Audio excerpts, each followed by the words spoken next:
तो अब तक आप लोगों ने सुन लिया होगा कि विवेक जी और संदीप जी के बीच में एक ई लफड़ा हो गया है और ये जो ई लफड़ा है हर दिन बढ़ता ही जाता है।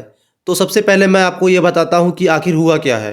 वैसे तो 90% लोगों को पता होगा कि आखिर हुआ क्या है, लेकिन मैं एकदम शॉर्ट में, ज़्यादा समय नहीं लूँगा, एकदम शॉर्ट में बताता हूँ।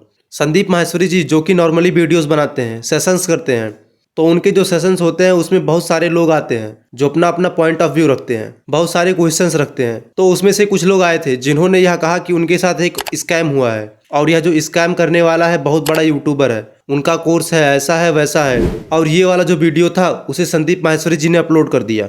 वीडियो में डायरेक्टली कहीं पर भी यह नहीं कहा गया है कि यह वीडियो किसके बारे में है, लेकिन वहीं पे दूसरी तरफ से विवेक बिंद्रा जी का रिप्लाई आता है कि मेरे ऊपर एलिगेशंस लगाए जा रहे हैं, ऐसी वैसी चीजें कही गई हैं मेरे बारे में जो कि सही नहीं है। फिर उसके बाद संदीप माहेश्वरी जी एक कम्युनिटी पोस्ट डालते हैं, उसमें यह कहते हैं कि मेरी टीम को प्रेशराइज किया जा रहा है इस वीडियो को डिलीट करने के लिए। फिर यह लफड़ा होता है दोनों के बीच में। पहला वीडियो वो डालते हैं, फिर दूसरा वीडियो विवेक बिंद्रा जी डालते हैं, फिर तीसरा वीडियो संदीप जी डालते हैं, फिर विवेक बिंद्रा डालते हैं।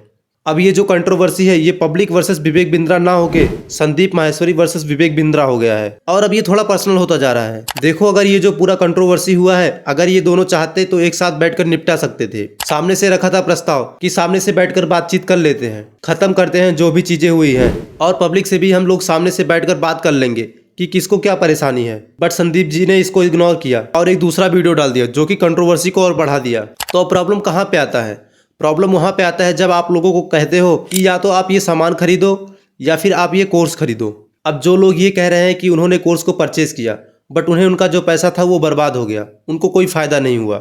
अब वो कह रहे हैं कि उनके साथ स्कैम हुआ है क्योंकि उनसे पैसे लिए गए थे और उनको प्रॉमिस किया गया था कि वो एक बिजनेसमैन बनकर निकलेंगे। अब इस पूरे प्रॉब्लम की जड़ क्या है? इस पूरे प्रॉब्लम की जड़ है अनएम्प्लॉयमेंट। बहुत सारे यूथ हमारे आसपास, अगर आप देखोगे आपके फ्रेंड सर्कल में, आप देखोगे बहुत सारे लोग अनएम्प्लॉयड हैं। अब उनको चाहिए पैसा, पैसा कहीं से भी कमाना है। भाई घर वाले प्रेशर दे रहे हैं कि कुछ कमा नहीं रहे हो, कुछ कर नहीं रहे हो। खुद पर भी प्रेशर है कि मैं कुछ कर नहीं पा रहा हूँ, पढ़ाई कंप्लीट हो चुका है, अब पढ़ाई नहीं कंप्लीट हुआ है तो भी मैं पैसे क्यों नहीं कमा पा रहा हूँ। उनको लगता है मैं भी बिलियनेयर बन जाऊंगा, मैं भी मल्टी मिलियनेयर बन जाऊंगा, बिजनेसमैन बन जाऊंगा, और वो कोर्स परचेज कर लेते हैं। बाद में जाकर वो फेल हो जाते हैं। अब वो जाकर कहते हैं कि भाई मेरा तो पैसा डूब गया। अब वो कहते हैं कि हम आपको रिफंड तो नहीं दे सकते, हम आपको यह बता सकते हैं कि आप यह जो कोर्स है वह 4-5 और लोगों को बेच दो और जो कोर्स आप सेल करोगे उस पर हम आप लोगों को कमीशन देंगे, तो आपका जो मनी है वो रिकवर हो जाएगा। अब वह व्यक्ति दूसरे लोगों को अप्रोच करता है कि भाई तुम भी यह बिजनेस कोर्स खरीद लो, फिर तुम भी बिजनेसमैन बन सकते हो। अब जब उसका पैसा रिकवर हो जाता है तो वो वहां से निकल जाता है। अब उसके निकलने के चक्कर में 4-5 लोग और उसमें जुड़ गए, तो इस तरह से यह जो चैन है वो बढ़ता जाता है और जो टॉप में बंदा बैठा होता है उसको सबसे ज़्यादा प्रॉफिट होता है और इसी को MLM यानी मल्टी लेवल मार्केटिंग कहते हैं। अब ये जो पूरा MLM है ये इंटायरली एक स्कैम नहीं है। स्कैम वहाँ पे होता है जब उस व्यक्ति को ज़रूरत नहीं होती है उस कोर्स की, लेकिन वो मोटिवेशन में आकर पैसे का लालच देखकर उसने कोर्स को खरीद लिया, फिर उसके पैसे डूब गए, फिर उसने किसी और को पकड़ा, उसे कोर्स बेचा। मतलब यह वही वाली बात हो गई कि हम तो डूबेंगे सनम, तुम्हें भी ले डूबेंगे। अब यह जो कंट्रोवर्सी हुई है ना, यह देखो एक PR स्टैंड भी हो सकता है, क्योंकि बहुत सारे यूट्यूबर्स आपस में ई लफड़ा करते हैं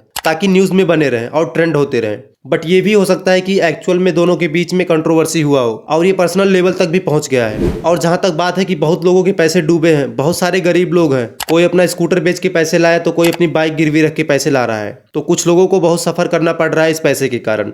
तो मैं यही चाहूँगा कि जो विवेक बिंद्रा जी हैं और उनका जो पूरा टीम है वो लोगों से बात करे कि किस व्यक्ति को क्या प्रॉब्लम है और कोशिश करे कि उनको उनके पैसे वापस मिल जाए। क्योंकि खामखा या जो कंट्रोवर्सी है अगर जितना बढ़ेगा कोर्ट में मैटर जाएगा, फिर और बड़ा होगा, फिर उनके बिजनेस के ऊपर ही इम्पैक्ट पड़ेगा, फिर उन्हीं के ऊपर दाग लगेगा। मैक्सिमम लोग संदीप माहेश्वरी जी को सपोर्ट क्यों कर रहे हैं? उसका रीजन है संदीप माहेश्वरी जी ने ट्रस्ट जीता है लोगों का। वहीं पे अगर दूसरी तरफ विवेक बिंद्रा जी को देखेंगे तो लोगों का भरोसा विवेक बिंद्रा जी से हटा है। अब आप लोगों को क्या लगता है? आप अपना ओपिनियन कमेंट करके जरूर बताएं और अगर आपको वीडियो पसंद आया तो वीडियो को लाइक कर चैनल को सब्सक्राइब जरूर कीजिएगा।